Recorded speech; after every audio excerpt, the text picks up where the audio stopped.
जी ये एनआरई के रिकॉल्स हैं जो जून अटेम्प्ट के और 2025 और ये 1 जून का पेपर है। I am doctor Hafiz Atif,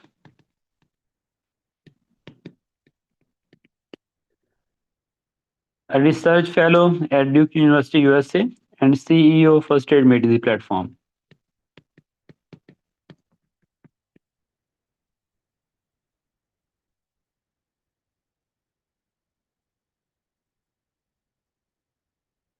जज़ाकल्लाह डॉक्टर हसीब। तो फर्स्ट एड मेडिसिन प्लेटफॉर्म ने ये पेपर आपके लिए कंपाइल किया है और जो पहला एमसीक्यू है ये 1 जून के पेपर का वो है, which of the following is most common causative agent in urine tract infection. तो most common cause of urine tract infection, ये तो इंतहाई आसान एमसीक्यू था। इकोलाई है। तो E coli the most common organism causing UTI. 90% community acquired जो cases होते हैं वो इससे होते हैं। प्रोटियस भी कहा था लेकिन ये लेस कॉमन कॉज है, लेकिन ये स्टोन फॉर्मेशन में भी रोल प्ले करता है। और एक और बैक्टीरिया है स्टेफिलोकोकस सेप्रोफेटिकस, लेकिन ये यंग वोमेन में मोस्ट कॉमन कॉज ओवरऑल यही है इकोलाई। लेकिन जब अगर हिस्ट्री हो किसी सेक्सुअली एक्टिव वोमेन की, यंग वोमेन हो, तो फिर आप जो है वो स्टेफिलोकोकस सेप्रोफेटिकस की तरफ जाते हैं। उसके बाद जो एमसीक्यू है वो आपका है सुप्रावेंट्रिकुलर टैकीकार्डिया।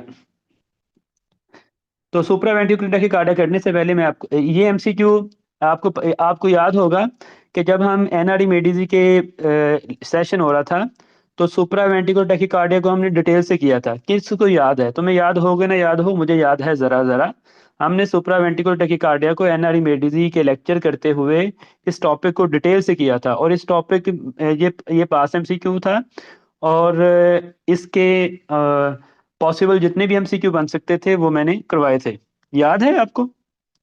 किस किस को याद है जो हमने एनआरई मेडिसिन में ये एमसीक्यू करते हुए मैंने ये कंप्लीट टॉपिक करवाया था? मैंने कहा था इसके पोटेंशियल एमसीक्यू जितने भी बन सकते हैं वो बताए थे।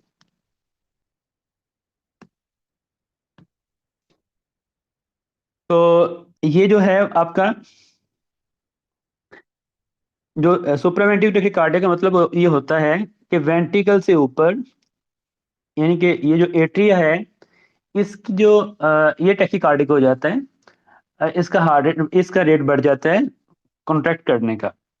तो क्लिनिकल जो पेशेंट प्रेजेंट करता है वो सडन पल्पिटेशन के साथ और रेगुलर रैपिड हार्ट रेट होता है इसमें।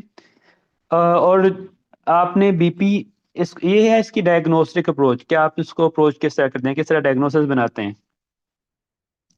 तो आप बीपी चेक करते हैं, आप मेंटल स्टेटस चेक करते हैं। अगर और ईसीजी करने पे आपको क्यू आर एस कॉम्प्लेक्स का मतलब ये है, ये आपकी वो ईसीजी है, ये क्यूआरएस कॉम्प्लेक्स है। तो क्यू आर एस ये कॉम्प्लेक्स नैरो मिलता है। तो क्यूआरएस कॉम्प्लेक्स नैरो मिलता है, आपको हार्ट रेट जो है वो 150 to 100 से अबव मिलता है। और आपको नो क्लियर पी वेव, आपको ईसीजी पे पी वेव सही तरह दिखाई नहीं देती। ये इसकी डायग्नोस्टिक अप्रोच है। जो इसका रिस्पॉन्स है, जो ट्रीटमेंट है, वो दो तरह का होता है। ये एनआरई मेडिसिन के लेक्चर्स में मैंने इसी तरह एक टेबल बनाया था और आपको बताया था। तो मैंने कहा था हीमोडायनेमिकली स्टेबल पर्सन और हीमोडायनेमिकली अनस्टेबल पर्सन। जो स्टेबल पर्सन होता है उसका जो फर्स्ट स्टेप होता है वो आपने वेगल मैनूवर करना होता है। ठीक है। और केरोटिन मसाज करते हैं जिसमें, और केरोटिन मसाज करने पे आपका हार्ट रेट स्लो हो जाता है। अगर आपका वेगल मनोवर फेल हो जाए, ठीक है, यानी कि आपने केरोटिन मसाज किया उससे वो पर्सन ठीक नहीं हुआ, तो फिर आप अडीनोसिन देते हैं। ये ड्रग ऑफ चॉइस है सुप्रावेंट्रिकुलर टैकीकार्डिया में। इसका जो ड्यूरेशन होता है वो बहुत शॉर्ट होता है। अगर पेशेंट अनस्टेबल हो तो फिर आपने सिंक्रोनाइज कार्डियोवर्जन करनी है। ठीक है। तो रिस्पॉन्स टू वेगल मनूवर और अडीनोसिन। तो ये जो वेगल मनूवर होता है, अगर ये करने से, उसको केरोटो मसाज करने से वो अगर ठीक हो जाए तो आप का डायग्नोसिस भी बन जाता है और ट्रीटमेंट भी हो जाता है। इसलिए ये थेराप्यूटिक और डायग्नोस्टिक है। वेगल मनूवर थेराप्यूटिक भी है और डायग्नोस्टिक भी है। तो इसको हम रीड करते हैं। जो पेशेंट होता है वो आप आमतौर पे सडन पल्पिटेशन और रेगुलर हार्ट पीरियड के साथ वो आपको प्रेजेंट करता है। तो वो कहता है a 20-year-old lady present in emergency department with the complaints of palpitation and dizziness. Palpitation and dizziness. Her radial pulse is very fast and blood pressure is 110/70. ECG जो regular narrow QRS complex tachycardia, उसने खुद ही बता दिया है कि ये narrow QRS complex tachycardia है। तो मैंने बताया था कि ECG में आपको नैरो QRS complex मिलता है, तो ये tachycardia है, ये नैरो QRS complex tachycardia है, तो उसने खुद ही बता दिया। तो which are the following the first line treatment? तो फर्स्ट लाइन ट्रीटमेंट क्या है? तो ये पर्सन स्टेबल है क्योंकि इसका बीपी जो है वो नॉर्मल है, तो ये पेशेंट स्टेबल है, तो इसमें क्या आपने करना है? इधर वेगल मनोवर लिखा हुआ है, ये आसान एमसीक्यू था। और आसान ये एनआरडी मेडिजी बुक में ये एमसीक्यू दिया हुआ है, और इसको हमने एनआरडी मेडिजी के जब लेक्चर लास्ट में सेशन हो रहा था उसमें हमने ये करवाए थे एमसीक्यू, और ये उस वक्त में मैंने ये बताया था। तो वो कहते हैं जो वेगल मनोवर होता है उसमें कैरोटिड मसाज आप करते हैं, ये फर्स्ट लाइन ट्रीटमेंट है फॉर स्टेबल पर्सन। तो सुप्रावेंट्रिकुलर कार्डिया में ये डायग्राम भी उस वक्त आपको दिखाई गई थी, इसमें आप वेल्सलर मनोवर और या फिर कैरोटिड मसाज, ये दोनों वेगल मनोवर हैं। और अगर ये इससे ट्रीटमेंट ठीक ना हो, आप पेशेंट ठीक ना हो, तो फिर आप अडेनोसिन देते हैं, ठीक है। और ये आप देख रहे हैं कि QRS complex narrow QRS complex है, तो ये नैरो क्यूआरएस कम्प्लेक्स टैकीकार्डिया है। डिफिब्रिलेशन अनस्टेबल पर्सन में करते हैं। उसके बाद है नेक्स्ट एमसीक्यू है, what is the most appropriate test to diagnose gestational diabetes? तो ये एमसीक्यू हमने फर्स्ट टाइम एडी लेक्चर में करवाया हुआ था। तुम्हें याद हो कि ना याद हो, हमें तो याद है जरा जरा। मैंने बताया था कि जो ओरल ग्लूकोज टॉलरेंस टेस्ट है, और ये हमने मॉक टेस्ट में भी किया हुआ है। Oral glucose tolerance test is the gold standard test for gestational diabetes, और ये परफॉर्म करते हैं 24 to 28 वीक पे। तो वो कहता है गेस्टेशन डायबिटीज के लिए कौन सा टेस्ट सबसे बेस्ट है? तो वो आपका जो ओरल ग्लूकोज टॉलरेंस टेस्ट है, ठीक है। जो HbA1c है वो प्रेगनेंसी में गेस्टेशनल डायबिटीज को देखने के लिए तो oral glucose tolerance test better है। वैसे आपको पता है कि हमने किसी को डायग्नोसिस करना हो डायबिटीज के लिए, तो उसमें HbA1c 126 ग्राम पर डेसीलीटर से ज्यादा हो तो हम उसको डायग्नोसिस बनाते हैं उसका नॉर्मल डायबिटीज का। लेकिन इसमें क्या है? गेस्टेशनल डायबिटीज, यानी कि प्रेगनेंसी में उसका वो डायबिटिक हो गई है। उसके बाद है आपका MCQ, which of the following is the most common lipid abnormality in type 2 diabetes mellitus? तो टाइप 2 डायबिटीज मेलाइटिस में लिपिड एबनॉर्मेलिटी क्या होती है? आपको पता है जिन लोगों ने हाइपर स्टेप 2 सीके के लेक्चर सुने हुए हैं उनको याद होगा, क्योंकि ये फर्स्ट एड से ये एमसीक्यू ये नहीं होगा आपका, ये आपका फर्स्ट स्टेप 2 सीके से है। तो फर्स्ट स्टेप टू सीके में जो जिन स्टूडेंट्स ने हमारे लेक्चर सुने हुए हैं उनको आपको पता होगा कि जो डायबिटीज मेलाइटिस है वो कार्डियोवैस्कुलर डिजीज का रिस्क बढ़ाती है। तो जो जब आप लिपिड प्रोफाइल करते हैं, और जिसमें जो 3 मेजर प्लेयर होते हैं, वो आपकी एक होती है LDL, एक होती है ट्राइग्लिसराइड, एक होता है HDL। तो जो HDL है ये हार्ट के लिए हेल्दी होती है, HDL हेल्दी होती है। तो ये जो डायबिटिक पर्सन होते हैं इनको ये diabetes is a risk factor for मायोकार्ड infarction, for acute coronary syndrome. तो तो, तो ये डायबिटीज मेलाइटिस में HDL कम होगी, क्योंकि ये हार्ट को हेल्दी रखती है, तो डायबिटिक में ये कम हो जाती है। और जो LDL है ये एथेरोस्क्लेरोसिस करवाती है, और डायबिटीज जो है the risk factor of atherosclerosis, तो ये भी वो ज्यादा कर देगी डायबिटीज में। और triglyceride due to insulin resistance, आपको पता है जो मोटे पर्सन होते हैं उनमें इंसुलिन रेजिस्टेंस हो जाती है, तो उनमें ट्राइग्लिसराइड का लेवल ये जो इंसुलिन रेजिस्टेंस होने की वजह से ज्यादा होता है। जो डायबिटिक पर्सन होते हैं उसमें LDL ज्यादा होती है क्योंकि ये एथेरोस्क्लेरोसिस करवाती है, और उनमें ट्राइग्लिसराइड ज्यादा होते हैं क्योंकि इंसुलिन रेजिस्टेंस, वो लोग मोटे होते हैं, ओबेसिटी होती है, उनमें ट्राइग्लिसराइड के लेवल हाई होते हैं। और जो हार्ट फ्रेंडली, जो हेल्दी रखने के लिए आपकी हेल्थ के लिए ज्यादा होनी चाहिए, वो कम वो जो आपकी लिपिड है वो कम हो जाती है, जो HDL है। तो इसका आंसर जो है वो आपका सही आंसर है कि हाई एलडीएल ये डायबिटिक पेशेंट में हो जाता है, और उसमें उन लोगों में हाई ट्राइग्लिसराइड होते हैं और लो एचडीएल होते हैं। तो ये उसकी प्रेजेंटेशन है। तो this dyslipidemia increase the risk of the cardiovascular diseases, a major complication of type 2 diabetes mellitus। उसके बाद है ये एमसीक्यू बी आपका, अगर आपने फर्स्ट ईयर मेडिसिन लेक्चर के सुने हुए थे तो इसमें हमने इसको डिटेल में ये कंसेप्ट किया हुआ था। गुलेन बारे सिंड्रोम, जो आपकी गुलेन बारे सिंड्रोम, ये जो आपकी डिजीज है, तो गुलेन बारे सिंड्रोम एक ऑटोइम्यून डीमाइलिनेशन पेरिफेरल न्यूरोपैथी है। जो पेरिफेरल न्यूरॉन्स होते हैं, पेरिफेरल न्यूरॉन की माइलिनेशन किससे होती है? श्वान सेल से होती है। और जो सेंट्रल नर्वस सिस्टम के न्यूरॉन की माइलिनेशन ओलिगोडेंड्रोसाइट से होती है। तो जो पेरिफेरल न्यूरॉन्स होते हैं उनकी डीमाइलिनेशन हो जाती है, ऑटोइम्यून अपनी ही इम्यूनिटी जो है अटैक करती है, और जो पेरिफेरल न्यूरॉन्स होते हैं उनको डीमाइलिनेट कर देती है। तो और पेशेंट आमतौर पे क्या होता है, प्रेजेंट किस तरह करता है? उसको कोई अपर जीआई ट्रैक्ट इन्फेक्शन होगा, ठीक है, अपर रेस्पिरेटरी ट्रैक्ट इन्फेक्शन या जीआईटी ट्रैक्ट इन्फेक्शन होगा, कंपाइलोबैक्टर जेजुनरिक इन्फेक्शन हो सकता है, और या कोई वायरल इन्फेक्शन हो सकता है रेस्पिरेटरी ट्रैक्ट इन्फेक्शन का। उसके बाद पेशेंट आपके पास आएगा, वो कहेगा कि मुझे डॉक्टर साहब पहले डायरिया हुआ था, यानी कि कंपाइलोबैक्टर जेजुनरी का इन्फेक्शन हो गया, या उसे अपर रेस्पिरेटरी ट्रैक्ट इन्फेक्शन, आपको हिस्ट्री देगा। इस हिस्ट्री के साथ अगर पेशेंट आपके पास आता है कि डॉक्टर साहब मुझे जो है वो वीकनेस स्टार्ट हुई थी, असेंडिंग पैरालिसिस होगा, मतलब कि फुट से वीकनेस स्टार्ट हुई, ऊपर जाती गई, ऊपर जाती गई, ऊपर जाती गई, यहाँ तक कि उसने, इन लोगों को जो कॉम्प्लिकेशन होती है, यहाँ तक कि उसने डायफ्राम के मसल को इन्वॉल्व कर लिया। जब डायफ्राम के मसल को इन्वॉल्व करेगा तो इसको रेस्पिरेटरी फेलियर भी होगा। उसके बाद ये अपर लिम्ब के मसल को इन्वॉल्व कर सकती है। तो ये है असेंडिंग पैरालिसिस। एक बात इसकी ये फीचर होता है। दूसरा फीचर इसका ये होता है कि इनके रिफ्लेक्सेस लॉस हो जाते हैं, इनमें ए रिफ्लेक्सिया होता है, ठीक है।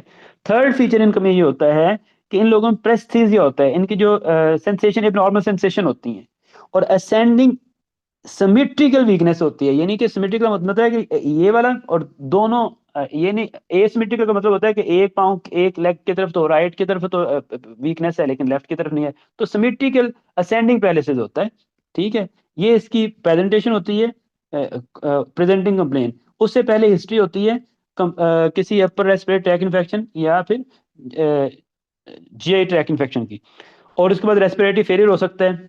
ऑटोनॉमिक इंस्टेबिलिटी भी होती है कि इनका बीपी जो है ना फ्लक्चुएट करता रहता है। जिस तरह के जो पेशेंट होते हैं डायबिटिक, उनमें भी ऑटोनॉमिक इंस्टेबिलिटी होती है। डायग्नोसिस किस तरह करते हैं आप? क्लिनिकल जो बताया जिस तरह, इस तरह प्रेजेंटेशन होती है। आप CSF LP पंक्चर करते हैं और CSF में देखते हैं क्या होता है। प्रोटीन आपको रेज मिलती है मगर आपको नॉर्मल WBC मिलते हैं। ये बहुत इंपॉर्टेंट है कि clinical CSF cerebrospinal fluid analysis करवाने पे आपको प्रोटीन रेज मिलेगी और WBC नॉर्मल मिलेंगे, और नर्व कंडक्शन स्टडी करते हैं आप इसमें। एल्ब्यूमिनोसाइटोलॉजिकल डिसोसिएशन का मतलब है कि आपने CSF एनालिसिस करवाया और उसमें प्रोटीन रेज मिली लेकिन नॉर्मल WBC मिले, इसका ये मतलब है। आप जो ट्रीटमेंट करनी होती है वो इंट्रावेनस इम्यूनोग्लोबुलिन देनी होती है, या प्लाज्मा फ्रेसिस, या प्लाज्मा फॉरेसिस, ये दोनों कर सकते हैं। इनमें ये दोनों ऑप्शन हो सकते हैं। मगर याद रखें, ये आप ये MCQ पूछा हुआ है उसने कि इंट्रावेनस इम्यूनोग्लोबुलिन या प्लाज्मा फ्रेसिस दोनों इकट्ठे नहीं देते, लेकिन एक टाइम में एक देते हैं, लेकिन आपने स्टेरॉइड यूज नहीं करने होते। ये इसका ट्रीटमेंट है। तो इसका जो डायग्नोसिस है उसमें आप LP पंक्चर करते हैं, जिसमें सेरेब्रोस्पाइनल फ्लूइड एनालिसिस किया जाता है, प्रोटीन रेज होती है, WBC नॉर्मल होते हैं। आप नर्व कंडक्शन स्टडी करते हैं जिसमें स्लो कंडक्शन मिलती है, और प्लस आपको क्लिनिकल क्लू मिल जाए कि असेंडिंग वीकनेस है और ए रिफ्लेक्सिया है, यानी कि इसके रिफ्लेक्सेस लास्ट हैं, और हिस्ट्री हो पहले अपर GI ट्रैक्ट इन्फेक्शन की, तो आपका डायग्नोसिस बनता है गुलेन बारे syndrome. A patient diagnosed with acute inflammatory demyelination neuropathy, उसने खुद बता दिया आपको, ठीक है। 1 week after recover from acute gastroenteritis, पहले उसे अपर GI ट्रैक्ट, उसे GI ट्रैक्ट इन्फेक्शन हुआ है, उसके बाद उसको न्यूरोपैथी हुई है। He was admitted with mild sensory symptom, हमने कहा था इनको प्रेस्थेसिया होता है, with which were getting worse with progressive weakness, और उसको जो वीकनेस है वो असेंडिंग पैरालिसिस होगा, तो फुट से शुरू होगी। First began his lower limb and he was finding hard to breathe. उसके बाद असेंडिंग पैरालिसिस होते हुए उसके जो डायाफ्राम है वो भी वीक हो गया, तो उसको अब सांस लेने में तंगी होगी, और यही इसकी most common cause of death होती है। तो हिज अपर लिम्ब, और उसके बाद उसके अपर लिम्ब भी वीक हो गए हैं। विच of the following treatment would be recommended? तो आपने क्या देना है उसको, आईवी इम्यूनोग्लोबुलिन देने हैं। तो आईवी इम्यूनोग्लोबुलिन, और ये मैंने बहुत डिटेल से पहले भी एमसी ये टॉपिक मैंने करवाया हुआ है। जो लोग स- जिन लोगों ने फर्स्ट ईयर मेडिसिन के लेक्चर सुने उनको उन पता होगा कि हम मैंने इसको डिटेल में करवाया हुआ है। तो इसके बाद स्टेरॉइड आप नॉट इफेक्टिव ये नहीं देते, और दूसरी एंटीबायोटिक की कोई ज़रूरत नहीं होती, क्योंकि ये वो आमतौर पे वो वायरल इन्फेक्शन होता है, और उसके बाद ये ऑटो इम्यून डिजीज है, डिसऑर्डर है। उसके बाद प्लाज्मा फेरेसिस भी दे सकते हैं, इंट्रावेनस इम्यूनोग्लोबुलिन, या इनमें दोनों में से एक आपने चूज करनी होती है। लेकिन ये एमसीक्यू तो फर्स्ट एड यूएस में स्टेप 1 में भी लिखा हुआ है, और फर्स्ट एड स्टेप 2 सीके में भी लिखा हुआ है, तो इसलिए ये कोई बाहर से नहीं है। ये एमसीक्यू भी हमने एनआरई मेडिसिन के लेक्चर में भी किया हुआ है, और फर्स्ट एड मेडिसिन के लेक्चर में भी किया हुआ है। आपको याद है ये जो माइसिनिया ग्रेविस होता है, ये क्या होता है? माइसिनिया ग्रेविस में ये होता है कि, सॉरी, माइसिनिया ग्रेविस,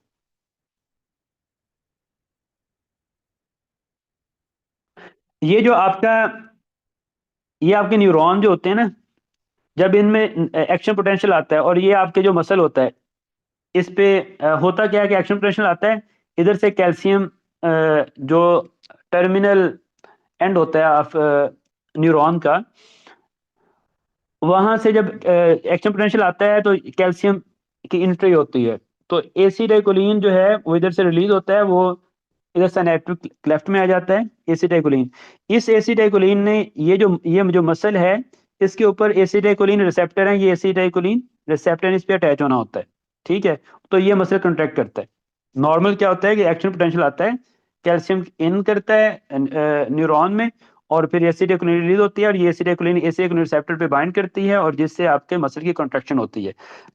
अगर इन रिसेप्टर के अगेंस्ट एंटीबॉडी बन जाए, तो अब एसिटाइकोलिन आएगी लेकिन एक्ट नहीं कर पाएगी, और आपका जो मसल है वो कंट्रैक्ट नहीं कर पाएगा। एसिटाइकोलिन आगे तो ब्लॉकर आ गया ना, एंटीबॉडी बन गई है इन रिसेप्टर के अगेंस्ट, तो आपकी जो एसिटाइकोलिन ऊपर से आई है वो एक्ट नहीं कर पाएगी, तो फिर आपके मसल जो है वो कंट्रैक्शन नहीं होगी, तो फ्लैसिड हो जाएंगे, यानी कि वीक हो जाएंगे। तो इनकी जो प्रेजेंटेशन होती है वो ये होती है कि ये जो लोग होते हैं, इनमें जो वीकनेस होती है वो मोस्ट कॉमनली कहाँ होती है? इनकी वीकनेस मोस्ट कॉमनली उनके आईज के, उनको डिप्लोपिया होता है, उनको टोसिस होता है, उनके जो आईलिड है वो उनके आईबाल के ऊपर आ जाता है, नीचे गिरता है, और उनकी जो उसकी आई जरूर इन्वॉल्व होती हैं, और ज्यादा अपर लिम्ब भी इन्वॉल्व हो जाते हैं, लेकिन ज्यादा आई, उनकी आई के सिम्टम जरूर आते हैं। और दूसरा इंपॉर्टेंट सिम्टम ये होता है कि ये लोग, जो इन लोगों की मसल वीकनेस होती है, इनको फटीग होती है, इनसे काम नहीं हो पाता, लेकिन जितना ये ज्यादा काम करते हैं उतनी इनको फटीग बढ़ती रहती है, और ये सुबह इनके मसल सही तरह काम कर रहे होते हैं, लेकिन एट एट द एंड इस तरह आता है कि एट द एंड जब जितना वो काम करते हैं उतनी उनको फटीग बढ़ती जाती है। रेस्ट करने से ये बेटर होते हैं, काम करने से इनकी फटीग बढ़ती है, और इनको डिप्लोपिया होता है, और मसल फटीगनेस होती है, और कोई ए रिफ्लेक्सिया नहीं होता। आपको पता है उसमें ए रिफ्लेक्सिया भी हुआ था अभी, जो आप गुलेन बारे सिंड्रोम करके हैं, इसमें कोई रिफ्लेक्सेस का प्रॉब्लम नहीं होता। तो ये आपका होता है माइसिनिया ग्रेविस। तो माइसिनिया ग्रेविस में क्या होता है? Antibody against acetylcholine receptor at neuromuscular junction. Symptom क्या होते हैं? फ्लक्चुएशन, वीकनेस होती है, वर्सन विद यूज, जितना आप काम करते हैं उतने मसल वीक होते हैं। टोसिस होता है, ये बहुत इंपॉर्टेंट फीचर है, टोसिस इसमें जरूर दिया गया होगा। डिप्लोपिया होता है, टोसिस डिप्लोपिया, डिप्लोपिया का मतलब दो नजर आना, टोसिस का मतलब ये है कि जो आपका ये जो आईलेट है वो आईबाल के ऊपर आ जाना। डिस्फेजिया होता है, क्योंकि वो मसल भी वीक हो जाते हैं। डिसऑर्थ्रिया होता है, नॉर्मल रिफ्लेक्स होते हैं, जबकि उसमें रिफ्लेक्सेस नॉर्मल हो गए थे, ए रिफ्लेक्सिया हुआ था गुलेन बारे सिंड्रोम में भी और लैम्बर्ट ईटन सिंड्रोम में भी, और सेंसेशन जो है वो नॉर्मल रहती हैं, इस तरह की कोई नॉर्मलिटी नहीं आती। जो इनका टेस्ट होता है वो क्या होता है? Acetylcholine receptor antibody, most sensitive test है, जो मैंने कहा था कि आपके एसिड रिसेप्टर के अगेंस्ट एंटीबॉडी बन जाती है, ये एंटीबॉडी इसका मोस्ट सेंसिटिव टेस्ट है। और दूसरे और जो टेस्ट है वो टेंसिलॉन टेस्ट करते हैं, जिसमें आप एड्रोफोनियम देते हैं। जब आप एड्रोफोनियम देते हैं तो फौरन वो ठीक हो जाता है थोड़े टाइम के लिए, तो आप कहते हैं हाँ मेरा डायग्नोसिस बन गया। जो ही आप ड्रग देते हैं वो ठीक हो जाता है, आप कहते हैं ओ अच्छा मैं मेरे पास जादू है, तो उसकी फटीग ठीक हो जाती है। वो 1 मिनट थोड़े टाइम के लिए ठीक रहता है, फिर खराब फिर उसी तरह हो जाता है। तो ये आप एडोफोनियम या टेंसिलॉन टेस्ट कहते हैं इसे। सीटी स्कैन करवाने पे आपको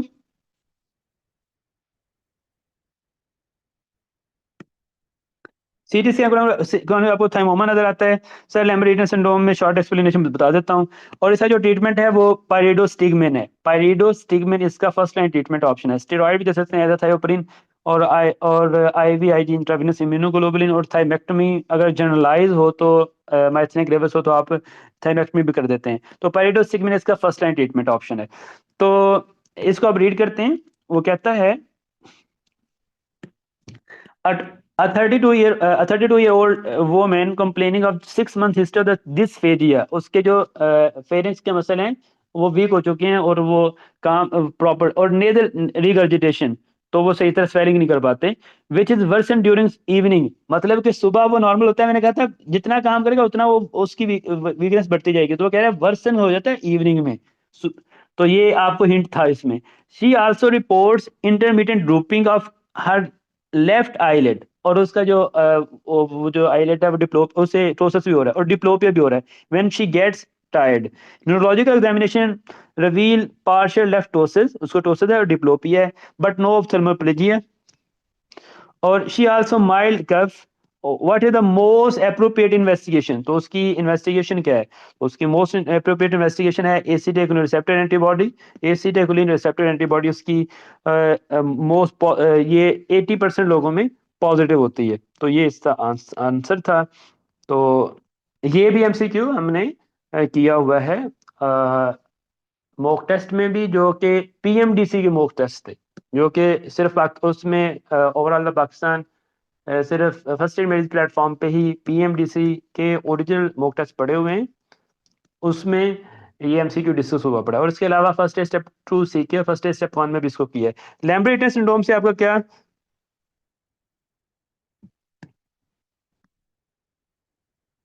लैम्ब्रेटन सिंड्रोम में इसका क्या जो था, इसका डिफरेंशिएशन ये होता है कि लैम्ब्रेटन सिंड्रोम में ये होता है कि आपके ये जो गर्दन प्रॉक्सिमल मसल होते हैं ये वीक होते हैं, ठीक है।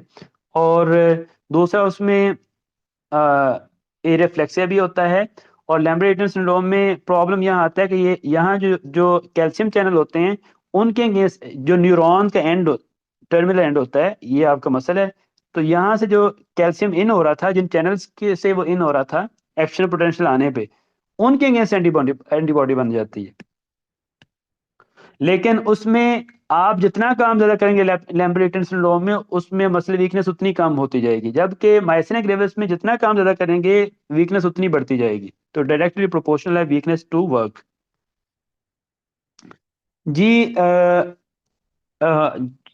मैंने एक दफा इसको एक्सप्लेन करना है, ताकि ये जब तक आपका ये पेपर रहेगा, मुझे पता है कि मैं इसको जल्दी जल्दी भी कर सकता हूँ, लेकिन मैं इसको एक्सप्लेन प्रॉपरली करूँगा, क्योंकि मेरा अंदाज ये है। और दूसरा इसलिए भी कि ये बाद में जितने भी स्टूडेंट्स आएंगे और वो इस वीडियो को देखेंगे तो उनके कंसेप्ट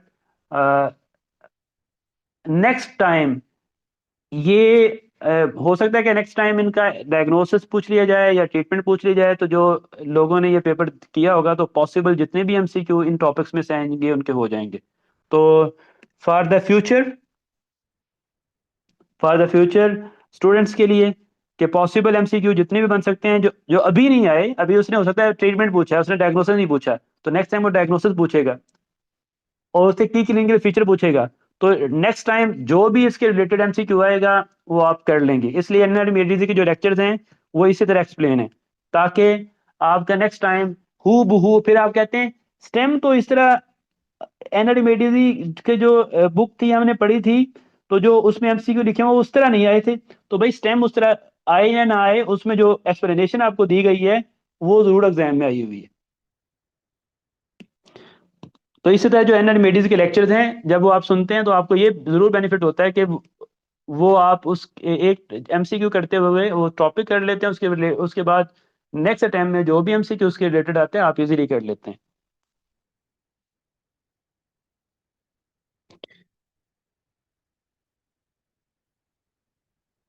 जिस तरह की सुप्रावेंट्रिक टेकिकार्डिया आपके पास पेपर में आया हुआ था, लेकिन जब हमने एनआरडी मेडिसिन में किया तो हमने उसको उसका ट्रीटमेंट बताया हुआ था, हालांकि उस वक्त ट्रीटमेंट नहीं पूछा गया हुआ था। लेकिन अब जिन बच्चों ने वो किया हुआ था, लेक्चर सुने हुए थे, उनके लिए वो आसान हो गया।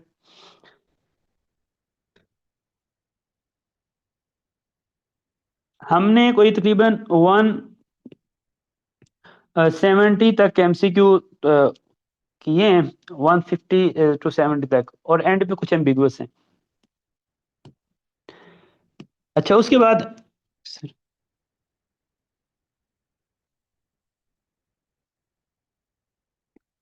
बाद ये है women.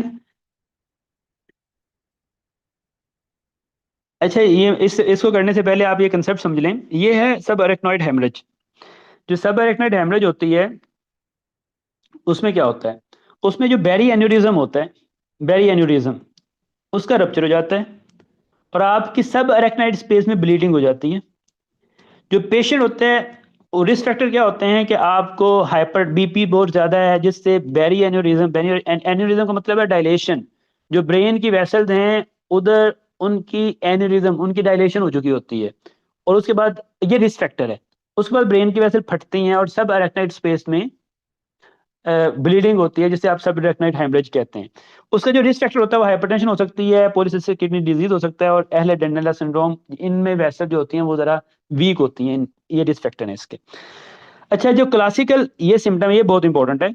Sudden onset severe thunderclap headache होगी, worst headache of my life. इस तरह पेशेंट आएगा कि डॉक्टर साहब, इस तरह की जो हेडेक है मुझे पूरी जिंदगी नहीं हुई, सडन हुई है और सवियर होती है, सडन सवियर और worst headache of my life, इस तरह वो बताएगा आपको। फिर आप देखेंगे कि उसकी नकल रिजिडिटी हो जाती है, उसकी जो नेक स्टिफनेस हो जाती है, फोटोफोबिया होता है, और वोमिटिंग हो रही है, लॉस ऑफ कॉन्शियसनेस भी हो सकता है। ठीक है, तो नकल उसकी नेक स्टिफनेस हो जाती है, फोटोफोबिया होता है, तो ये उसके और सिम्टम है। अब आपने डायग्नोस्टिक अप्रोच किया है इस तरह, जो आपको ये एनआरई मेडी दी बुक है, और यानी कि ये पेपर हो जाएगा, इस तरह की एक्सप्लेनेशन, इस तरह की अप्रोच आप जितने मर्जी नोट्स पढ़ लें आपको नहीं मिलेगी। तो first line treatment, first test क्या होता है, डायग्नोस्टिक अप्रोच क्या है, आपने नॉन कंट्रास्ट सीटी करवाना होता है, ये बेस्ट इनिशियल टेस्ट है। ठीक है, और अगर आपका सीटी में से डायग्नोसिस नहीं बनता प्रॉपरली, तो इफ सीटी इज नॉट इज नेगेटिव, तो आपने do lumbar puncture test after 12 hour, look for xanthochromia. Xanthochromia का मतलब है कि जो आपका सीएसएफ है उसमें ब्लीडिंग हुई है ब्रेन में, तो वो उसका जो कलर है वो सीएसएफ ट्रांसपेरेंट होता है, तो उसमें उसका कलर आ जाता है आपके जो आपका ब्लड होता है। तो लंबर पंक्चर करते हैं आफ्टर 12 आवर। पहला टेस्ट क्या है, बेस्ट इनिशियल क्या है, हो सकता है नेक्स्ट ईयर, अभी तो उसने ये लंबर पंक्चर का टेस्ट आया ना कि आपने क्या करना है, तो आपने क्या कहा है कि आपने 12 आवर बाद लंबर पंक्चर करना है, उसने बता दिया कि सीटी स्कैन पहले की है और आपको समझ नहीं आई, तो वो नेगेटिव आ गया, तो अब आपने क्या करना है, तो आपने कहा लंबर पंक्चर किया आफ्टर 12 आवर और जेंथोक्रोमिया देखना है। अभी तो ये क्वेश्चन है, हो सकता है कि अगली दफा ये क्वेश्चन ना आए, अगली दफा ये क्वेश्चन आए कि भाई बेस्ट इनिशियल टेस्ट क्या है, तो आपने सीटी स्कैन करना है। और अगर मैं आपकी जैसा होता, जिस तरह आप कहते हैं सर एक एक लफ्ज बता दें, तो मैं आपको बस बताता जी, जिस तरह के लोग बताते हैं मुख्तलिफ प्लेटफॉर्म, पता नहीं क्या, कि जी ये इसका ये आंसर है। तो आपका best initial test CT scan है, नॉन कंट्रास्ट। और अगर वो इनफेक्टिव वो उसमें आपको नहीं पता चलता, तो फिर आपने लंबर पंक्चर करना है 12 आवर के बाद। और जो प्रेजेंटेशन होगी, सडन सीवियर पेन होती है इसमें। तो अब इसे रीड करते हैं। A women came with collapse and vomiting. हमने कहा था इसमें वोमिटिंग इसका एक फीचर है। By occipital headache of acute onset, acute onset है, after 8 hour she was conscious. उस वक्त वो जो है कोलैप्स, कोलैप्स का मतलब है वो अनकॉन्शियस था, अब वो दोबारा कॉन्शियस हो गया, तो इसमें हमने कहा था वो पर्सन अनकॉन्शियस हो जाता है। Alert with photophobia and neck stiffness, तो सारे सिम्टम उसके पूरे हो रहे हैं। तो CT scan was brain scan brain was carried out which come out to be normal, जो कि जिससे आपको पता नहीं चला, which of the following investigation would yield the diagnosis। तो एक पर्सन है वो कोलैप्स किया वुमेन ने, ऑक्सीपिटल हेडेक हो रही है, अक्यूट ऑनसेट की अक्यूट ऑनसेट है, उसके बाद दोबारा वो कॉन्शियस हुआ है लेकिन फोटोफोबिया हो रहा है और उसको नेक स्टिफनेस है। सीटी स्कैन करवाने पे आपको पता नहीं चला, तो अब आपका नेक्स्ट स्टेप क्या होगा? तो अब हमने कहा सीएसएफ एग्जामिनेशन करेंगे बाय एलपी आफ्टर 12 आवर। तो if non contrast is negative but suspicion of subarachnoid haemorrhage remain, LP puncture lumbar puncture after 12 hour done to detect xanthochromia to confirm subarachnoid hemorrhage। तो समझ आ गया? हाँ, उसके बाद treatment लिखी हुई है। ट्रीटमेंट में ये है कि आप इसमें ब्लीड जो हो रहा है उसको रोकना होता है, तो ब्लीड को रोकने के लिए आप सर्जिकल क्लिपिंग कर सकते हैं, एंडोवेस्कुलर कॉइलिंग कर सकते हैं। और इसमें ये होता है कि इन लोगों को सब अरेक्नॉइड हेमरेज होती है और कुछ टाइम के बाद कुछ उनको दोबारा जो है ना उनकी जो वेसल होती हैं वो स्पैज में चली जाती हैं, उनको फिर सीवियर हेडेक होती है। तो उनकी जो वेसल हैं दोबारा ना जाएं, उसमें स्पैज में ना जाएं और उनको दोबारा हेडेक ना हो, उसके लिए आप निमोडिपिन देते हैं। ये एमसीक्यू है यूएसएमएल का भी, तो हो सकता है कि नेक्स्ट टाइम ये एमसीक्यू आ जाए कि भाई सब रेक्नोइड हेमरेज होने के बाद कुछ दिनों के बाद उसको हेडेक स्टार्ट हो गई है, उसको वजह स्पैज्म हो गया, तो कौन सी मेडिसिन देंगे? तो आप निमोडिपिन दे सकते हैं। ठीक है, ये कैल्शियम चैनल ब्लॉकर है। तो ये एमसीक्यू है। उसके बाद नेक्स्ट एमसीक्यू आपका, which of the following is used in emergency treatment of organophosphate poisoning. तो आर्गन फॉस्फेट पॉइजनिंग क्या होता है? और ये तो आर्गन फॉस्फेट पॉइजनिंग जो है इसमें आप एसिटिल्कोलिन स्ट्रेज सर,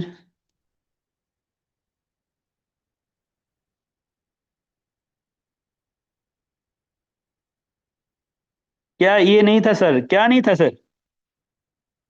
क्या नहीं था ये क्वेश्चन सर? ये क्वेश्चन नहीं था।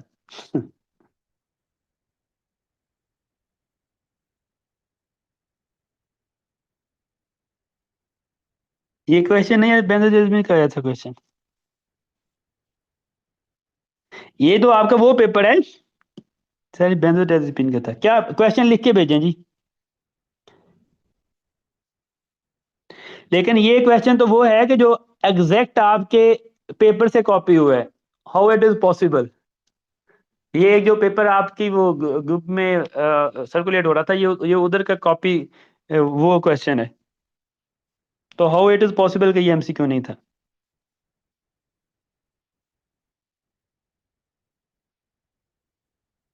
ये क्वेश्चन था। किस तरह ये पॉसिबल है? आपके जो क्वेश्चन जो एक दो पेपर सर्कुलेट हो रहे हैं उसमें ये क्वेश्चन लिखा हुआ है, आप देखें। अब आपको याद नहीं है तो आप जो याद नहीं उसे आप कह देते हैं कि ये क्वेश्चन वो है नहीं। 100%। सर ये देख लें, आपके साथ ही वो लोग भी हैं जो कह रहे हैं कि है था, और जो वो चले मैं दिखा देता हूँ किधर था वो, चलें देखें जी। अब मैं आप स्टूडेंट्स को क्या बोलूं कि आप हमेशा अपनी तरफ से जो है ना वो चीज़ें कहते हैं कि सर ये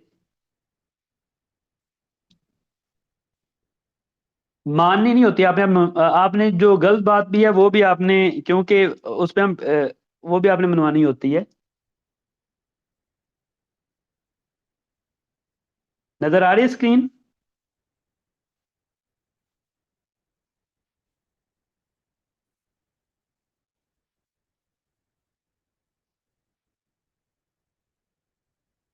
ये आपका एमसीक्यू इधर लिखा हुआ है और आप कह रहे हैं कि जी सर ये एमसीक्यू नहीं था। इस तरह ना किया करें। आप जो है ना वो ये आपका पेपर का क्वेश्चन है, उधर से उठाया हुआ है और सेम ऑप्शन है, सेम सब कुछ है। और फिर भी जो है ना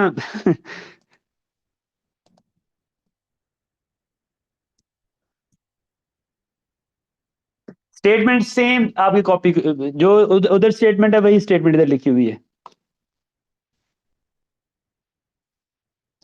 आपके साथ ही दूसरे स्टूडेंट्स कह रहे हैं कि ये आया था, ये मैंने किया था, तो और अगर आपने नहीं किया, एक स्टूडेंट ने नहीं किया, तो कुछ नहीं किया, तो मैं क्या कर सकता हूँ?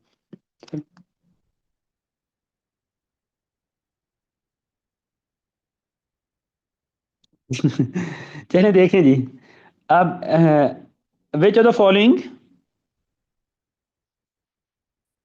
से मिलके हमें बना रहे हैं सर। चलिए सुने, देखें जी क्या है ये क्वेश्चन। ये क्वेश्चन आपका एग्जैक्ट क्वेश्चन है जो कि पेपर में है, और वही स्टेटमेंट है, इसमें एक वर्ड भी चेंज नहीं है। Which of the following is use in the emergency treatment of organophosphate poisoning. Organophosphate poisoning, ये हमने एनआरडी मेडिसिन की जो पेपर है उसमें जब लेक्चर्स कर रहे थे उसमें ये एमसीक्यू हमने किया था। और इसमें होता ये है कि जो लोग ये फार्मर जो होते हैं जो पेस्टिसाइड जो स्प्रे करते हैं, तो इस तरह की हिस्ट्री होती है कि एक किसान है, एक फार्मर है, उसने अपने फील्ड में वो स्प्रे कर रहा है पेस्टिसाइड इंसेक्टिसाइड की।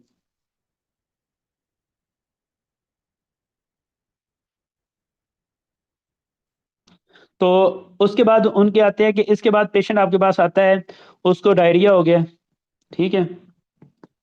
वो बार बार एक चलिए मैं बताता हूँ।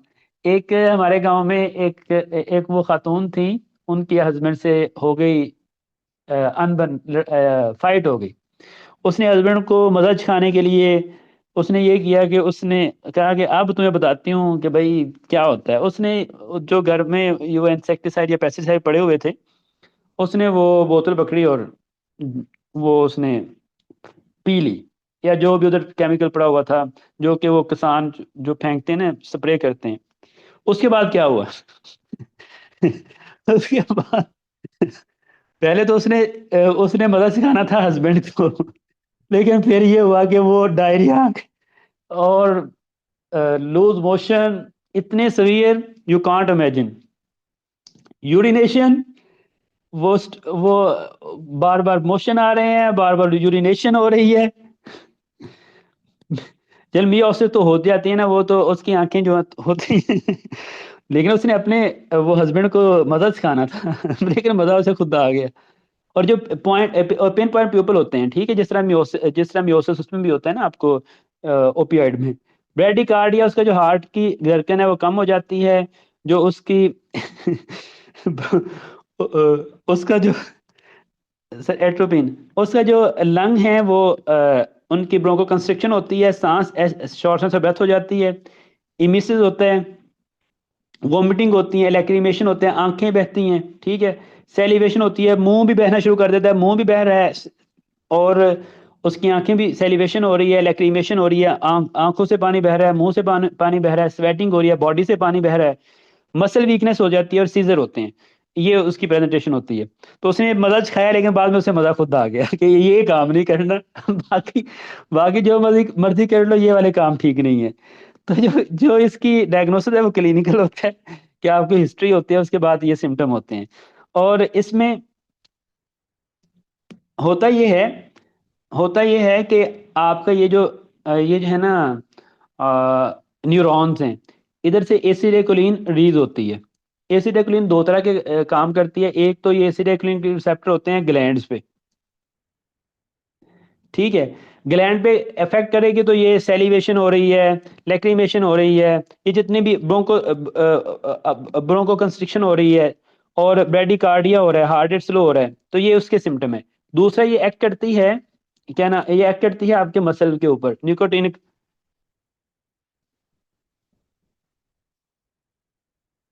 तो जब ये इस पे एक्ट करती है, तो इसने मसल कंट्रैक्शन करवाती है। तो होता, और ये फिर एक्सेसिव मसल इतना इसमें होता यह है कि ये जो पेस्टिसाइड से होते हैं ना, ये जो स्प्रे होती है, इसमें कटर बैठे होते हैं।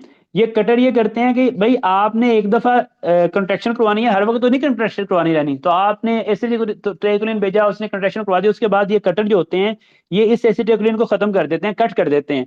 इनका नाम है acetylcholinesterase enzyme. Acetylcholinesterase enzyme.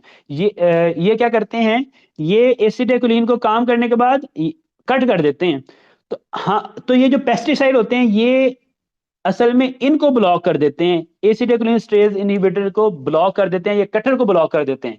फिर जो एसिटाइलकोलिन आती है, वो काम करती रहती है, मसल पे भी काम करती रहती है, मसल को इतना तंग कर देती है कि मसल वीक हो जाते हैं, मसल काम करना छोड़ देते हैं।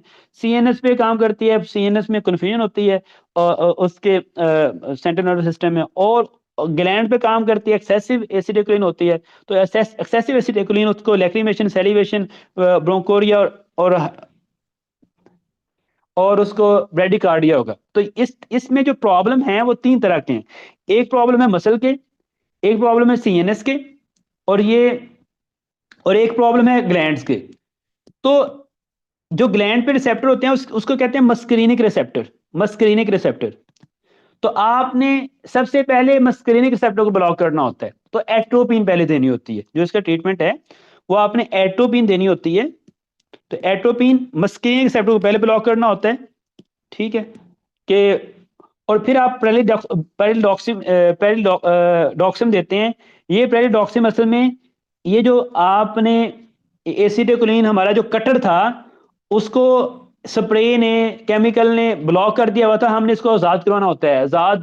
हमने पाकिस्तान आता है, पाकिस्तान कौन है, पेरिडॉक्सिम। इसने इंडिया ये जो पेस्टिसाइड्स हैं इसको रिमूव कर दिया, और फिर कश्मीर जो एसिटिकोलिन एंजाइम है वो कटर दोबारा एक्टिव हो गया, और उसने तो ये रीजनरेट है, रीएक्टिवेट करता है एसिटिकोलिन स्ट्रेज एंजाइम को। तो अगर आपसे पूछे, फर्स्ट लाइन ट्रीटमेंट ऑप्शन ये है आपका एट्रोपिन, और फिर उसके बाद आप प्रेलिडॉक्सिम देते हैं।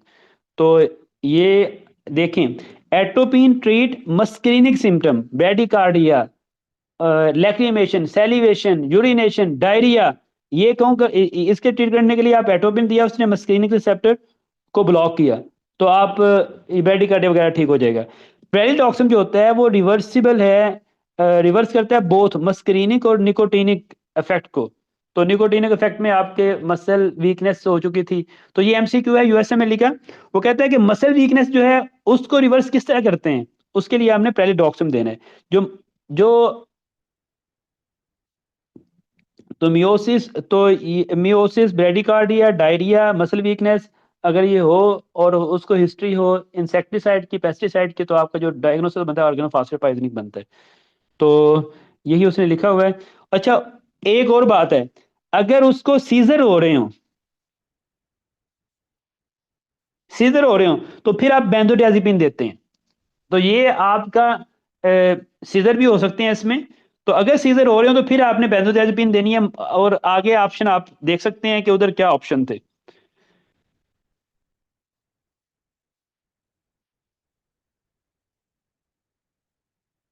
तो देखें, विच of the following use in the emergency treatment of the organophosphate poisoning.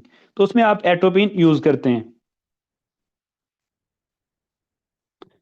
तो नेक्स्ट एमसीक्यू है, अगर समझ नहीं आए तो आप मुझसे पूछ सकते हैं। असल में मैं रात को सोया नहीं था, तो अ, और अभी मैं फटीग हूँ, लेकिन मैंने आपको ये करवाना था क्योंकि मेरे पास बाद में टाइम नहीं था, तो इसलिए मैंने आपको हर सूरत में आज का ये पेपर करवा रहा हूँ। Which of the following drug is the most appropriate treatment option, treatment with anaphylaxis shock. तो एनएफ, ये भी एमसीक्यू हमने एनआरई मेडिजी के लेक्चर में भी किया है, जो कि उसमें भी ये पास एमसीक्यू है, ये रिपीट हुआ एमसीक्यू। और एनआरई मेडिजी में इसको हमने किया हुआ था विद डिटेल उसके लेक्चर्स में। तो एनाफ्लेक्सिस जो होता है उसमें आप कौन सी ड्रग यूज करते हैं, याद है? तुम्हें याद हो कि ना याद हो, हमें तो याद है जरा जरा, ये डिटेल में किया था हमने। तो हमने बताया था कि एनाफिलिक्टिक शॉक जो है ये एक एलर्जिक रिएक्शन है, और इसमें होता ये है कि एलर्जी होने की वजह से आपको इसमें ब्रोंको कंस्ट्रिक्ट, हिस्टामीन बहुत ज़्यादा रिलीज होती है, और हिस्टामीन आपको एक तो आपके शॉर्टनेस ऑफ ब्रेथ करवाती है, ब्रोंको कंस्ट्रिक्शन करवाती है, और दूसरा आपकी ब्लड वेसल को डायलेट करती है। और जब ब्लड वेसल डायलेट होती हैं तो आपका बीपी ड्रॉप कर जाता है। और जब भी आप सिम्टम देखें, एलर्जी की हिस्ट्री हो, उसको शॉक हो, और शॉक के साथ उसको शॉर्टनेस ऑफ ब्रेथ हो रही है, उसको उसकी स्किन पे रैशेस बने हुए हैं, तो आपने एनाफ्लिक्टिक शॉक की तरफ जाना है। तो एनाफ्लिक्टिक शॉक का जो ट्रीटमेंट है वो एपिनेफ्रीन है, ठीक है, ये ड्रग ऑफ चॉइस है, और इसको आपने आईएम देना होता है। डॉक्टर फिजा मुराद, ये तो हमने याद है हमने ये किया था, उसमें एनएलई जो एनआरई के लेक्चर्स हम कर रहे थे, पास पेपर्स कर रहे थे, तो उसमें हमने इसको डिटेल से किया था और ये भी बताया था कि रूट कौन सा यूज करना है।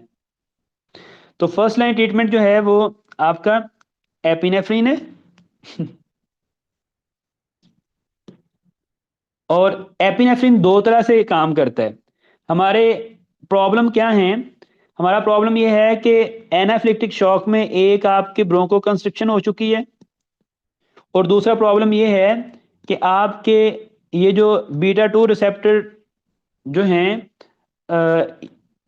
एक आपकी वेजो डायलेशन हो चुकी है जिससे बीपी ड्रॉप हुआ है। तो आपने एक शॉर्टनेस ऑफ ब्रेथ ठीक करना है। उसके लिए आपने, वो कहता है कि एपिनेफ्रीन अल्फा 1 रिसेप्टर होते हैं ब्लड वेसल पे, तो उन पे एक्ट करता है जिससे वेजो कंस्ट्रिक्शन होती है और आपका बीपी जो है वो दोबारा रेज कर जाता है। दूसरी बात है ब्रोंकोडाइलेशन। जो एपिनेफ्रीन है वो आपके लंग में बीटा टू रिसेप्टर होते हैं, उन पे एक्ट करती है एपिनेफ्रीन और ब्रोंकोडाइलेशन करवाते हैं जिससे शॉर्टनेस ऑफ ब्रेथ ठीक हो जाती है। तो आपका जो एनाफिलेक्टिक शॉक था वो ठीक हो जाता है। इस वो ठीक होता है किस तरह कि एक्ट करती है एपिनेफ्रीन अल्फा 1 रिसेप्टर पे जिससे वेजो कंस्ट्रिक्शन होती है, बीपी रेज करता है। और एपिनेफ्रीन एक्ट करती है बीटा टू रिसेप्टर से, जिससे ब्रोंको डायलेशन होती है और आप ठीक हो जाते हैं।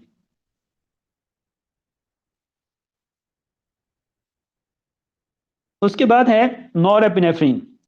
ये आपकी सेप्टिक शॉक में ये ड्रग ऑफ चॉइस होती है नॉरएपिनेफ्रीन। डोब्यूटामिन जो है ये कार्डियोजेनिक शॉक में ड्रग ऑफ चॉइस है। उसके बाद है which of the following type of epinephrine receptor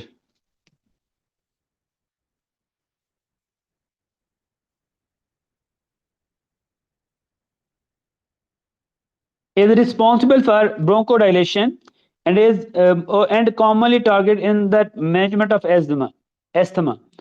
तो ये एमसीक्यू भी फर्स्ट एड मेडिसिन एमसीक्यू में मैंने किया हुआ है, और मैंने बताया हुआ है कि जो आपकी जब हम एस्थमा का कर रहे थे तो मैंने बताया था कि आप ब्रोंकोडाइलेटर देते हैं, और ब्रोंकोडाइलेटर कौन से होते हैं? जो बीटा टू एगोनिस्ट होते हैं। बीटा टू एगोनिस्ट जो ड्रग्स हैं एल्ब्यूटिडोल, वो आपके ब्रोंक्यूल पे एक्ट करती है, ब्रोंक्यूल पे बीटा टू रिसेप्टर होते हैं, तो ब्रोंकोडाइलेशन होती है और एज्मा का पेशेंट ठीक हो जाता है। तो ये याद होगा क्या? ना याद होगा, हमने इसको किया था एनआरडी के पास पेपर्स में। तो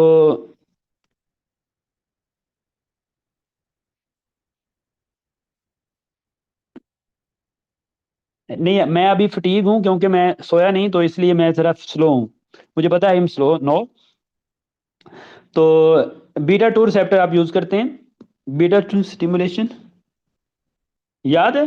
ब्रोंकोडाइलेशन, जब आपको बताया था कि how to diagnostic approach of asthma, तो बीटा टू एगोनिस्ट ब्रोंकोडाइलेटेड जो हैं वो बीटा टू रिसेप्टर के थ्रू डायलेट करवाते हैं आपके ब्रोंक्यूल्स को।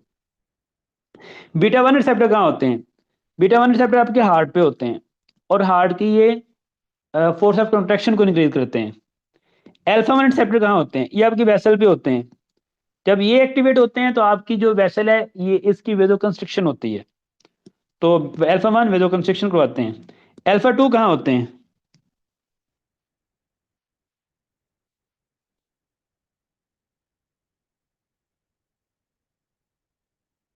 ये वाले क्वेश्चन, ऊपर वाला क्वेश्चन ये वाला क्वेश्चन आया हुआ है, ये वाला आपका एग्जैक्ट पेपर से क्वेश्चन ये उठाए गए हैं। ये वो जो फिर दोबारा आपको दिखाएं पेपर, चलें? यानी बीटा टू रिसेप्टर का।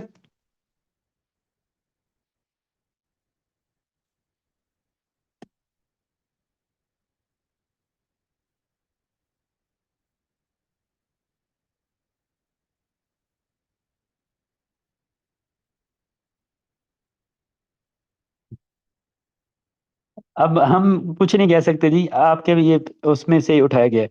अच्छा, नेक्स्ट है आपका एलिएशन। अच्छा, इसके बाद है,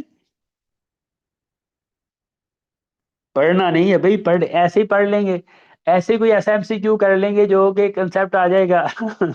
तो कंसेप्ट तो नहीं आना, हमने लेना ना कोई एक्स्ट्रा कंसेप्ट।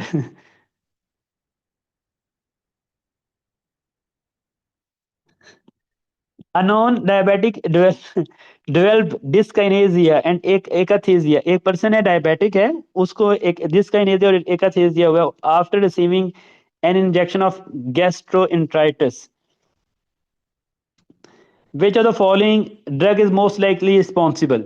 आपकी यही ऑप्शन थे आपके, एक एक ऑप्शन वही है जो आपके एग्जाम में था और स्टेटमेंट भी सेम है जो तो असल में होता ये है, जो डायबिटिक पेशेंट होते हैं ना, उनमें ये जो आपकी पेरिस्टालसिस होती हैं ये नॉर्मल हो जाती हैं ये न्यूरोपैथी की वजह से। तो फिर आप उनको ड्रग देते हैं मीटोकोप्रोमाइड। ये डोपामीन एंटेगोनिस्ट है।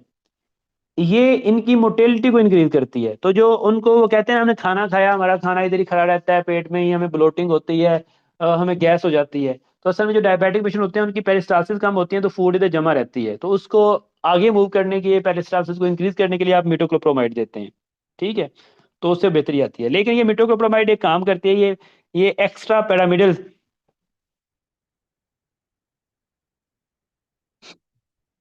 ये एमसीक्यू मैंने बहुत डिटेल से करवाया हुआ है, फर्स्ट एड मेडिसिन के जो लेक्चर्स हैं उसमें मैंने ये बहुत डिटेल से करवाया हुआ है। तुम्हें याद हो कि ना याद हो, तो एक्स्ट्रा मेटामिडल सिम्टम जो हैं,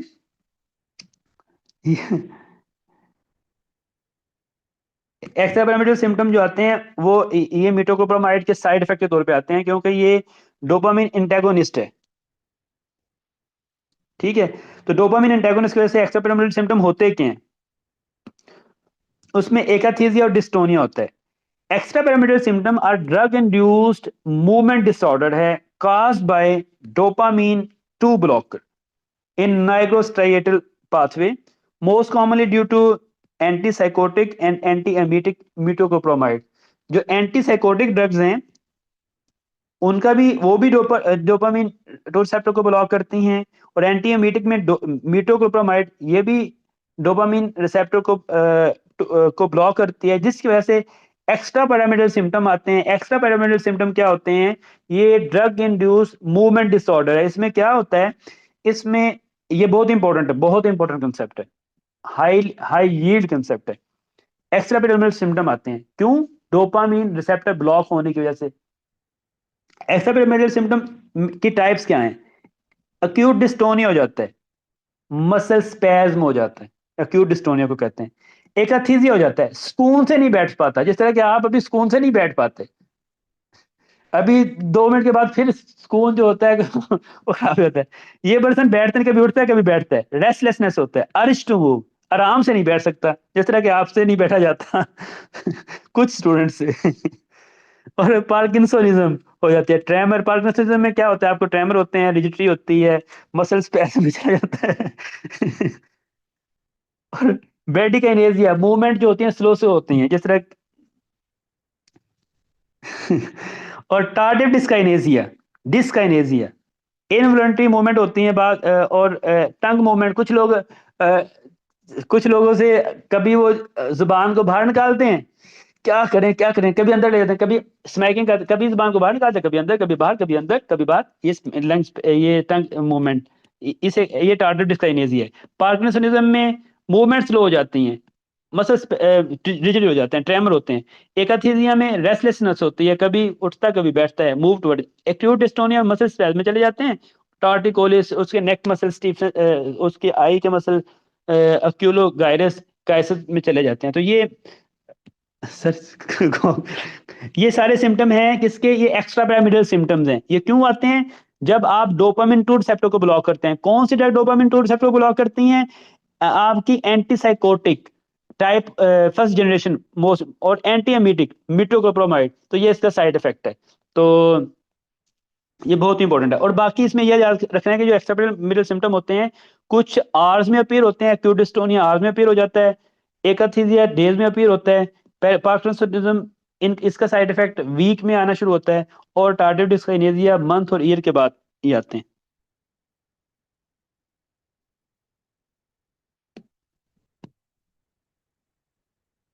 अच्छा, इसके बाद है आपका, ये था आपका तो ये पेशेंट था नॉन डायबिटिक पेशेंट डिस्काइनेसिया, मतलब कि लंग्स उसकी इनवॉलंटरी मूवमेंट होती हैं टंग की, और एकाथीजिया, कभी उठता है कभी बैठता, आराम से बैठा ही नहीं जाता, उसे अरिश टू मूव, तो एकाथीजिया। आफ्टर रिसीविंग इंजेक्शन गैस्ट्रोएंटराइटिस, उसे डायरिया हुआ था, उसने उसके लिए उससे वोमिटिंग हो रही थी, तो उसके लिए उसने वो लिया एंटीमीटिक ड्रग ली है। वो कौन सी एंटीमीटिक ड्रग है? वो मिटोक्लोप्रामाइड है।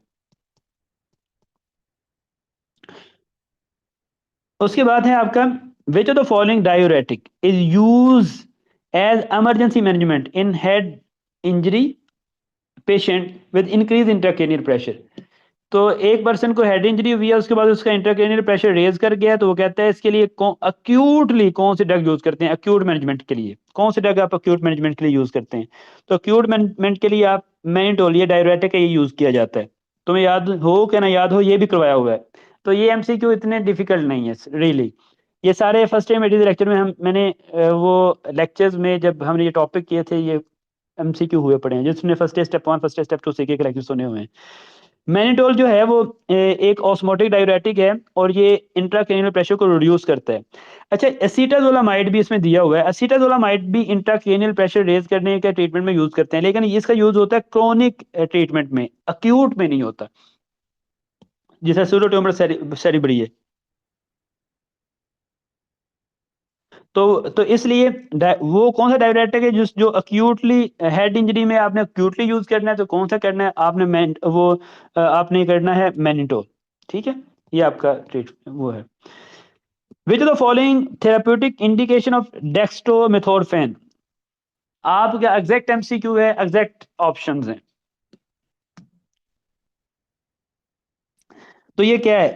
डेक्स्ट्रोमेथोर्फेन जो है ये एंटी टूसिव है।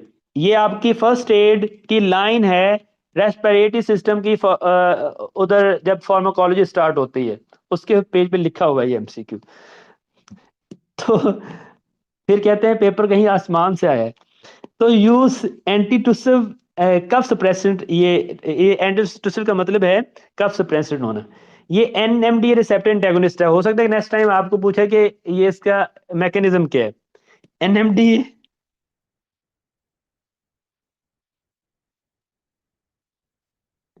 एनएमडी रिसेप्टर ये एंटागोनिस्ट है, डेक्स्ट्रोमेथार्जिन, ये मैकेनिज्म है इसका। तो ये आपका जो है इसके साइड इफेक्ट क्या है? ये हाई डोज पे यूफरिया करवाती है, हेलुसिनेशन करवाती है, और इसकी अगर आप एसएसआरआई के साथ ले लें तो ये एमसीक्यू है यूएसएमएल का, तो ये आपको सेरोटोनिन सिंड्रोम भी करवा देती है, और इसका अब्यूसिव पोटेंशियल भी है। अब्यूसिव पोटेंशियल यानी कि लोग इसको अब्यूसिवली भी यूज करते हैं। डेक्सोमेथासोर्फिन एंटीटूसिव है, एनएमडी रिसेप्टर ब्लॉकर है। डिसोसिएशन का मतलब है कि जो लोग इसको हाई डोज में लेते हैं उनको वो अपने ही भूल जाते हैं कि मैं किधर हूँ, वो डिसोसिएट हो जाते हैं खुद से भी। सीरोटोनिन अगर आप एसएसआरआई के साथ लेते हैं तो ये सीरोटोनिन सिंड्रोम आपको करवाती है। तो ये आपका एमसीक्यू है। उसके बाद है, after committing suicide revolver remained firmly grasped in his hand, a person. Sir,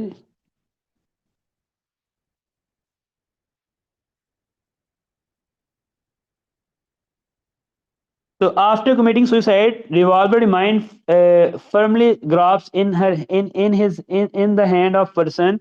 What the name of phenomena? एक पर्सन है, उसको उसने सुसाइड किया है, और सुसाइड जिससे उसने सुसाइड किया था वो जो पिस्टल था वो उसके हैंड में इसी तरह जो है ना इस जकड़ा हुआ है। बात लोग लड़ रहे होते हैं ना, तो उसने वो कहते हैं भाई वो इतनी बहादुरी से लड़ा कि जब वो इवन के खुद उसी दौरान वो कत्ल हो गया, लेकिन उसने जो दूसरे का गला पकड़ा वो इस तरह पकड़ा कि वो मरने के बाद भी उसने पकड़ा हुआ था।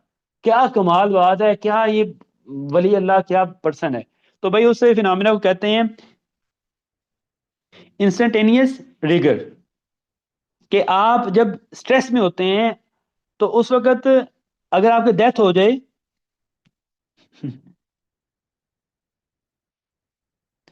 तो आप जो है, तो आपके मसल जो है उसे स्टिफ हो जाते हैं, जहां आपके होते हैं ना, इस स्ट्रेस की वजह से आपका एटीपी एकदम डिप्लीट करता है, और वहां ही आपके मसल स्पैज में चले जाते हैं।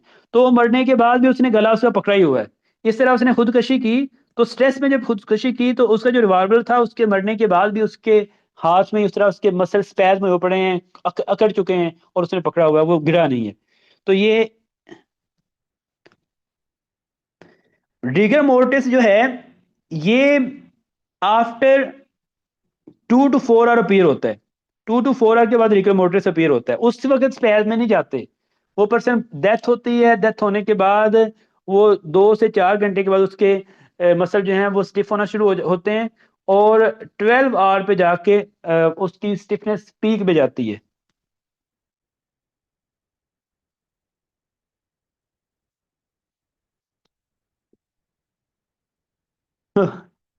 तो देखें, वो कहता है कि इंस्टेंटेनियस रिगर ये होता है, refer to immediate stiffening of body at moment of death. Immediate जो ही डेथ हुई, उसी वक्त उसके मसल जो कॉन्ट्रैक्ट वो सीवियर वो कॉन्ट्रैक्शन में चले गए, instead of usual gradual onset, जिस तरह की रिगर मोर्टिस में होता है। इसका दूसरा नाम है कैडावेरिक spasm, seen in sudden death with intense emotion or activity. For example, suicide with revolver in hand. अब जो है इनका डिफरेंस क्या है? इनका डिफरेंस ये है, रिगर मोर्टिस और इंस्टेंटेनियस रिगर का डिफरेंस क्या है? जो रिगर मोर्टिस होता है वो उसमें जो मसल की कंट्रैक्शन होती है, स्पैज्म होता है, वो immediate at moment of death होता है। जबकि ये इंस्टेंटेनियस रिगर में है। जबकि रिगर मोर्टिस में जो मसल स्पैज्म में जाते हैं, वो 2 से 4 आवर के बाद जाते हैं, मरने के बाद।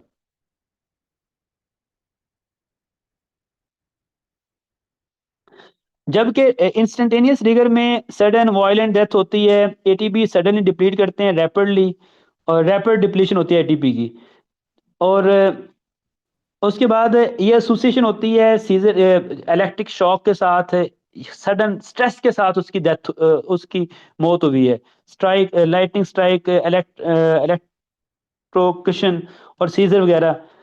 और जनरलाइज स्टिफनेस इमीडिएट हो जाती है पूरी बॉडी में। जबकि रिगर मोर्टिस में पहले हेड पे स्टिफनेस होती है, फिर टो की पूरी बॉडी पे होती है। और ड्यूरेशन जो होता है वो ट्रांजिएंट होता है।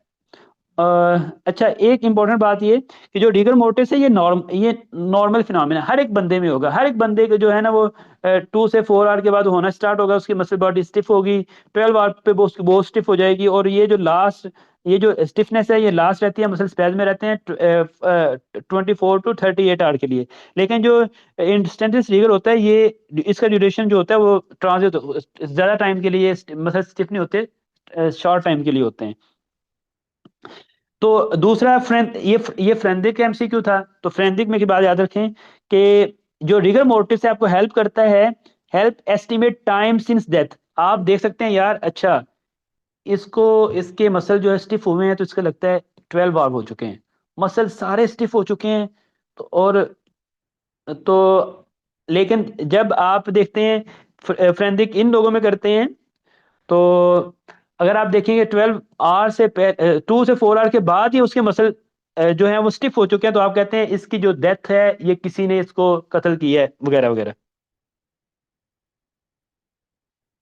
ठीक है, क्योंकि रिगर मोर्टिस ने 2 से 4 आवर के बाद ही उसके मसल स्पैज में जाने हैं। रिगर मोर्टिस में जनरलाइज स्टिफनेस होती है 1 से 2 आवर के बाद। अच्छा, उसके बाद है, which of the following most common causative agent in urine tract infection, ये हो चुका।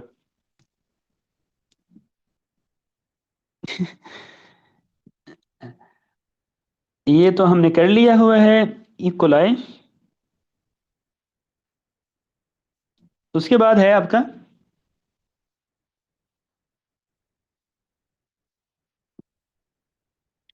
20 ईयर ओल्ड लेडी। कितना टाइम हो गया जी?